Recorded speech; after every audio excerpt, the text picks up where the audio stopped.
coming down. Let's come with a one. Let's start with a one shot. Let's just come with a one shot today. Just all on me.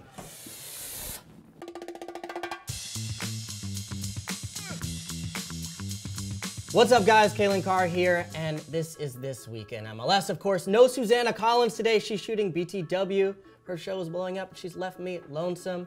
Except I have a special guest today, Jillian Sakovits. Jill, thanks for joining me. I'm so happy to be here. And you know what? I love Susannah, but you know, she's big time. She's got to go hit the road. She's got to do what she's got to do. But I don't show up empty-handed. Ooh, do you come bearing gifts? I do. And I like gifts. Susannah sent me with this. Oh, because she knew you'd be lonely, so she wanted to make you feel a little extra special. I see some Crew SC guys. Calen Carr, thanks for your support throughout the first 7 games of the season. I just tweeted at you earlier today. Appreciate the tweet. tweet. Some love, so thanks again for giving us some good light. Calen, we always appreciate the support. I know who you picked for MLS Cup in 2016, so hopefully it's not bad juju that you're on our bandwagon now. But as long as you're on the bandwagon, you can jump on, and everyone else get on with us, hopefully. That's awesome. I am on Crew SC bandwagon. I know they lost this week to the Red Bulls, but hey, you know, shout out to friends. Friends last longer than just wins and losses. I'm down with Crew SC. Shout out to Justin and Ethan. So one thing that we do on the show, it's new, it's called Twim Takeaway. So basically it's anything in the weekend of MLS, and it's the biggest storyline that you caught on to. So watching the games this weekend, I really, really wanted to go with something uplifting and positive. But when I sat back and thought about it, what stood out to me the most is the fact that Philadelphia was a good team last year. They made the playoffs. They were exciting to watch. I loved going down there, but they haven't won a game yet. And then, not to mention they don't win a game, but they give up a 3-0 lead. Yeah, I mean, that is a brutal one. And you could tell the emotion of the group, Alejandro Bedoya, just after the game. When you step over those white lines, you go to battle, right? And that's what I expected from all our guys. And I thought the first half, I mean, we were up 3-0. And we talked about pressing, we talked about intensity, we thought about out-competing, winning our one-on-one duels, and we were able to do that. But to give up 3 goals to Montreal after being up 3-0, man, it's tough. Like I said, it's frustrating. Calen, you can tell the guys, Bedoya, he's very candid about how disappointed they are. How does a team give up a 3-0 lead at home? Well, when things aren't going your way, things are really not going your way. And you could sort of feel the energy in the stadium as Piatti got that first goal. And then the next one comes. And you're almost waiting for the hammer to drop. And, you know, to be honest, the second half, these guys didn't come out with the same energy. They talked about at halftime as far as being committed, closing down second balls, closing down, clogging that midfield. And I think it's a crisis of confidence a little bit. You know, if you're able to hold on that last 10 minutes of the game, then even if it's not the prettiest, you get a 3-2 win. That's what it takes to get that energy back in the group. I think when you look at the history of this franchise, they've made so many changes, and finally they've come in, Ernie Stewart, Jim Curtin, have really built something that can last in the future. So I really hope personally, I know the fans and the media are on them, but that they hold together, they don't make drastic changes. I don't think that's necessary. Calen, what is your Twim takeaway? I thought you'd never ask. Cyle Larin, of course, come on. I feel bad because every week I come on here, my Twim takeaway is Cyle Larin. Slight fan of Cyle Larin, I'd say. I am, but he's the best striker in MLS. I think he's going out week in, week out and proving it. Of course, 2 more goals in NYC. He likes to do that. He's got 7 goals in 9 games against NYCFC, so a friendly place for him at Yankee Stadium. And he does it again the way he's been doing it. I talked last week about his runs in the box on the first one. Really nice sequence of passing, and he's able to really sort of turn on a dime and get to that near post finish.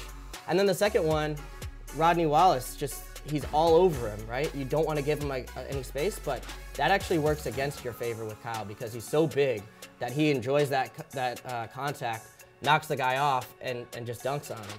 Okay, Calen, so that's the good. Now we got to talk the bad. What is going on with teams like Colorado and Los Angeles? Colorado falls 1-0, and then you got LA, they fall 3-0. Yeah, LA really, it was their worst home defeat in the history of the franchise, I think tied for it. And you don't want to do that against Seattle, a team that, you know, this team has had a rivalry with. Right, and that team was looking a lot like their old selves. They looked like the reigning MLS Cup champs in that game. They did. You know, Jordan Morris looked excellent. Will Bruin came into the lineup, did fantastic. Didn't get a goal, but really influenced the game. And then, of course, Clint Dempsey. He's been so good to come back from, you know, he was missing for so long. Yeah, with his heart ailment. And so to see him back doing well is great. On the other side for LA, Robbie Keane, and no Bruce Arena, right? That's your captain, and that's the manager who's steadied the ship for so long. So I think there was going to be a little bit of a learning curve for this team. Now, we didn't expect it to be this dramatic, though. So perhaps some growing pains there in Los Angeles, but nothing they can't get past. What's up with Colorado? Well, I think same thing, changes. Colorado, you know, they've lost a couple pieces, right? Tim Howard is suspended. Zach McMath, I think he's solid, he's in goal, but then they lose Birch and Cronin, get traded to Minnesota, of course. And I just think the margin for them is so slim. They don't win games by a lot, that when those little pieces change, sometimes it, you know, the Baji thing, that shot that goes off the crossbar, that comes back to haunt them. But give Minnesota some credit. Beautiful. You know? They've Beautiful done well. goal Yeah, they the got double there. diving header. And it's their first shutout in franchise history. So congrats to Minnesota, proving a lot of people, myself included, wrong, being able to get back into some good form. Now, look, shifting gears a little bit, Calen, to next weekend. We've got a full slate of games that's culminating with Atlanta United welcoming DC United at 3 p.m. Eastern Time on FS1.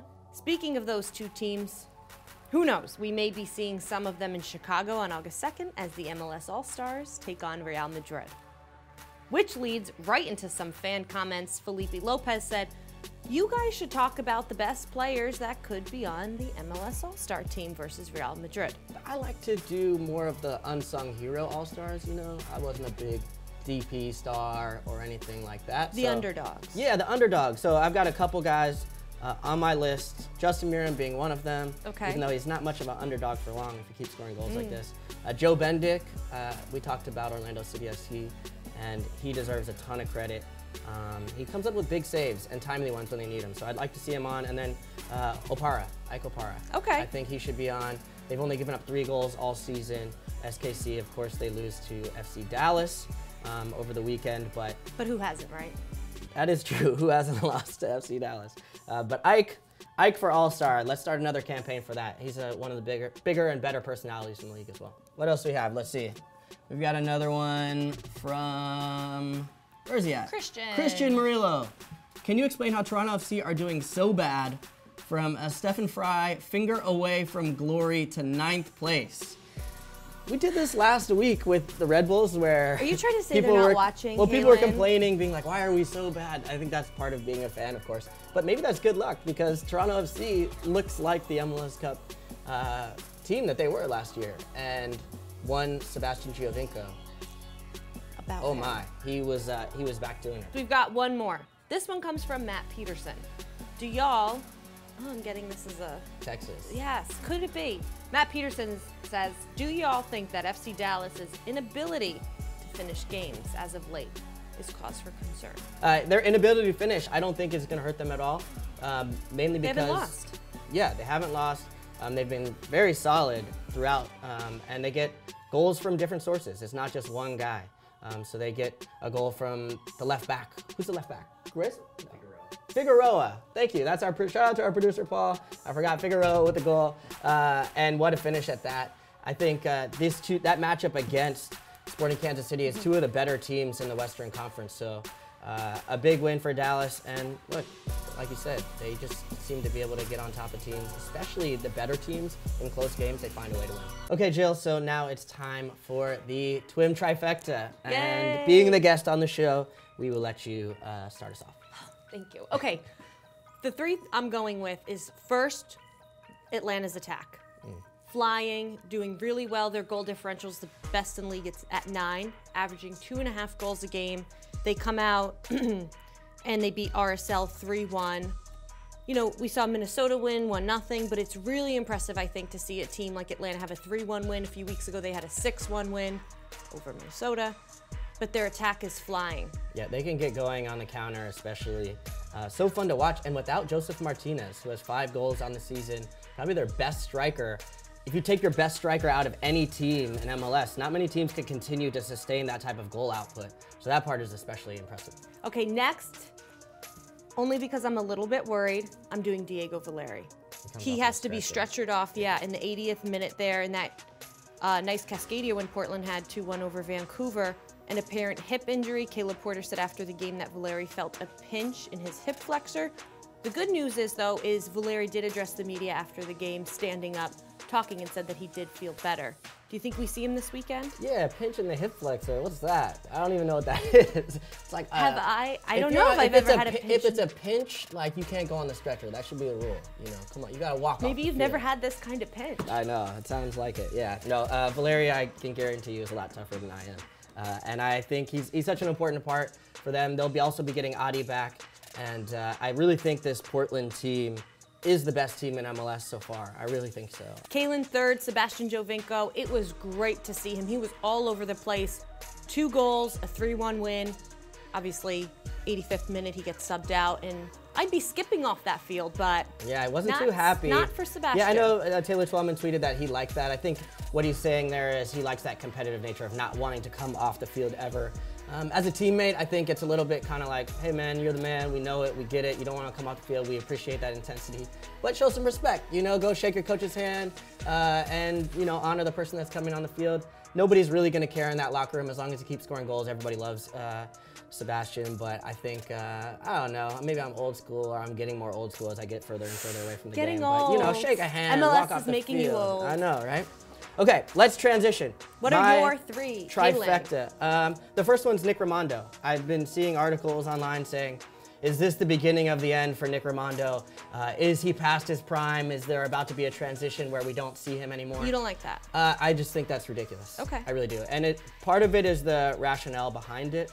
Some of the things I've been seeing is maybe he's making mistakes out of the back, right? All right, but that's not something you don't lose your foot skills over time. That's not something that goes with age. Explosiveness, reaction saves, that's what goes for goalkeepers. And he still got those, even on the one where he gives away the ball up the middle. He makes 2 reaction saves to get back on top of it. And when it comes down to it, so much of possession at any point of the field, especially in the back, involves trust. And he doesn't have his regular center backs back there. Glad is still out. So this back line has been a little bit makeshift. So when he goes to play out of the back, it's not quite the same group that he's had before. I do think you'll see him be a little bit more direct. First time he's come out of a game since, I think, 2009? So okay. A long time since he's been out of a match. But anybody who says the beginning of the end for Rimando, I think needs to hold their horses, chill out. He's going to be fine. My second one I want to talk about is 2 other young goalkeepers that I really like. Zach Steffen from Columbus Crew SC. Of course, they lose 2-0 on the road. A couple injuries. Right, but they did send you that really nice message. They did, yeah, they did. I should have gone to the game, fellas. I'm sorry, wasn't able to make it, but I was out busy in Philly. I can only be in one place at a time. But I like Zach Steffen and Cody Cropper. I think he's been really, really good for New England Revolution. You know, they have a little bit of a disappointing week where they have 2 draws at home, a missed opportunity for them. But I think Cody has been a really good one. You know, there's so many good goalkeepers, Melia, a lot of these guys, but these 2 particularly people talk about for the U.S. men's national team. I think they're 2 to watch down the road. And my third, a guy with 3 names, Anthony Jackson Hamil. Montreal. The Philly killer. Yeah, Montreal young guy, came in and has had 3 goals now in his last 2 games. He had the goal of the week last week, of course, somehow beating David Villa. I have no idea how that happened. It was a nice goal. But he's been buzzing, you know, a part of this comeback against Philadelphia Epic. You know, sometimes when you get a goal, you get your first one, it gives you a little bit of life and energy, some confidence, and you can see the way he took these 2 goals. First time finishes, not a lot of time to think about it. That's good for young players. I'm not sure this lasts, but it's a nice option to have off the bench, potentially down the road for Mario Biello and his squad. All right, Jillian, now it's time for our favorite part of the show. Did you see that? Have you seen that before? Have you seen this? I do watch the show. Okay, sometimes. Cool. So you get to do everybody's favorite part. Yeah. You get to bring Simon Borg on. Go for it. Did you see that? It's not a Monday without Simon. Bringing it in, bringing the heat. What is your did you see that moment? Don't make fun, but I'm going back to the Rose City. Darlington Nagbe. What a finish. What a finish. The way he set it up, it just shows confidence. he's a new guy this year. You know, we're seeing more of what we saw from him 2 years ago. He had 1 goal all of last season. He's got 2 goals in 3 games. Darlington Neg. Yeah, and that's a good sign for the national team as well. I feel like he is re-energized. My Did You See That is not on the field. Well, it is on the field in some ways. It's the Boniak twins. I literally wish I could have played in MLS longer just so I could be teammates with Boniak for longer and hang out with these kids. They are the cutest kids of all time. I will follow the whole family on Instagram, and they're just doing, like, these kids are training nonstop, both left-footed, just smashing goals. And they do the cutest goal celebrations ever. It was Kid Day at BBVA Compass Stadium, and all the kids were out there, but there is no cuter kids. I challenge you to find cuter kids than the Boniak twins in MLS. Shout out to Boniak and the fam. And the commenters, as we call them, show us cuter kids. Show us cuter kids, yeah. If you got cuter kids out there, I dare you. You can't find it. It doesn't exist. All right, I think that's it for today. No Susannah, but Jillian, you filled in. Thanks so much for joining us today. This was awesome. So soon. Yeah, this has been cool. We've challenged the fans to find cute kids and send them in, and send us your thoughts as always. Maybe complain about which team you think your team is not doing well, because that seems to be working for teams. That kind of gets them back on track. Okay. I'm talking to you, Philly fans. Thanks for having me. No, it's been awesome, and we'll see you guys next time.